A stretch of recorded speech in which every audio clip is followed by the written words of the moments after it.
बड़ी खबर, मुख्यमंत्री नायब सिंह सैनी ने लॉरेंस बिश्नोई गैंग पर सबसे बड़े एक्शन की तैयारी कर ली है। कुछ दिनों से लगातार ऐसी खबरें सामने आ रही थीं कि शराब कारोबारियों को धमकाया जा रहा है, पैसे की वसूली की कोशिश हो रही है। हालांकि इस मामले में पहले ही डिजिटल स्ट्राइक करते हुए लॉरेंस बिश्नोई गैंग को कमजोर करने की कोशिश हरियाणा सरकार की तरफ से हुई, जहां लॉरेंस बिश्नोई के सोशल मीडिया हैंडल्स को ब्लॉक किया गया। मगर अब तगड़ी चोट यह है कि अगर लॉरेंस बिश्नोई गैंग किसी को भी धमकी दे तो सरकार ने साफ कहा है इसकी जानकारी तुरंत पुलिस को देनी है, ताकि हम हमेशा के लिए हरियाणा से लॉरेंस बिश्नोई गैंग का खात्मा कर सकें, उसकी दहशत को खत्म कर सकें। दूसरी बड़ी खबर है पुरानी गाड़ियों को लेकर। जी हां, अगर आपके पास पुरानी गाड़ी है तो इस खबर को ध्यान से देखिएगा, क्योंकि आपको पेट्रोल डीजल नहीं मिलने वाला है। हरियाणा के 3 जिलों में 10 साल से पुराने डीजल वाहनों और 15 साल से पुराने पेट्रोल वाहनों पर सख्ती होने जा रही है। हरियाणा के 3 जिले फरीदाबाद, गुरुग्राम और सोनीपत को पहले चरण में शामिल किया गया है। इसके बाद बाकी के जिलों पर भी नियम लागू होंगे, यानी अगर आपके पास 10 और 15 साल पुरानी गाड़ी है तो मुश्किल होगी। हालांकि आदेश तुरंत लागू नहीं होने वाला, 1 नवंबर से लागू होगा। इस बीच सैनी सरकार ने 1,20,000 कर्मचारियों के वेतन को बढ़ाने का ऐलान किया है। हरियाणा कौशल रोजगार निगम लिमिटेड के तहत विभिन्न दफ्तरों में काम करने वाले लोगों की सैलरी अब बढ़कर मिलने वाली है। मानव संसाधन विभाग ने इस संबंध में निर्देश जारी कर दिए हैं। नए वेतन वृद्धि की बात करें तो 812 से लेकर 1205 रुपए की बढ़ोतरी की बात सामने आई है, यानी कहीं न कहीं जो छोटे कर्मचारी थे उनको बड़ा तोहफा देने का काम सैनी सरकार ने कर दिया। इधर हरियाणा में एक बार फिर मौसम ने तेजी से करवट बदल ली और 22 जिलों में बारिश को अलर्ट जारी कर दिया गया।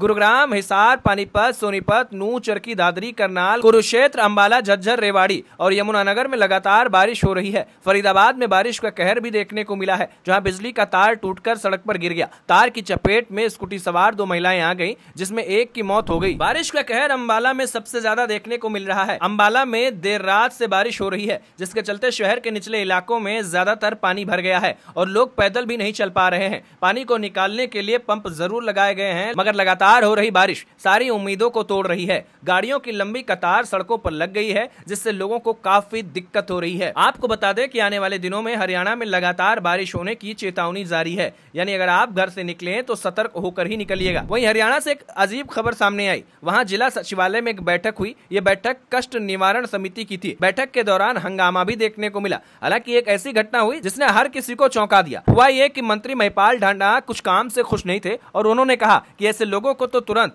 सल्फास दे देना चाहिए। लेकिन आपको बता दें कि वहां पर मौजूद अफसर ने कहा, जी सर, आप जैसा कह रहे हैं वैसा ही होगा। जिसके बाद चारों तरफ से फंसी और ठिठोली गूंजने लगी। लोगों ने कहा कि भाई ये क्या बोल दिया। हालांकि बाद में जब लोग हंसने लगे तो अफसर को पता चला कि उसने गलत बोल दिया। इसके बाद उन्होंने माफी मांगी और कहा, मैं आपकी बात ध्यान से सुन नहीं पाया था। वहीं अगली और बड़ी खबर दुखद है। दरअसल हरियाणा की आईपीएस अधिकारी स्मृति चौधरी का अचानक 48 साल की उम्र में निधन हो गया। वो पिछले कुछ समय से बीमार थी, जिस वजह से छुट्टी पर चल रही थी। उनके पति राजेश कुमार भी आईपीएस अधिकारी हैं। वो महाराष्ट्र में आईजी के पद पर हैं। स्मृति चौधरी उन अधिकारियों में थी जिनकी छवि साफ सुथरा थी और अपराध पर लगाम लगाने के लिए काम करती थी। तो ये थी हरियाणा की कुछ जरूरी खबरें। ऐसी ही खबरों के लिए हमारे चैनल को सब्सक्राइब करना ना भूलें।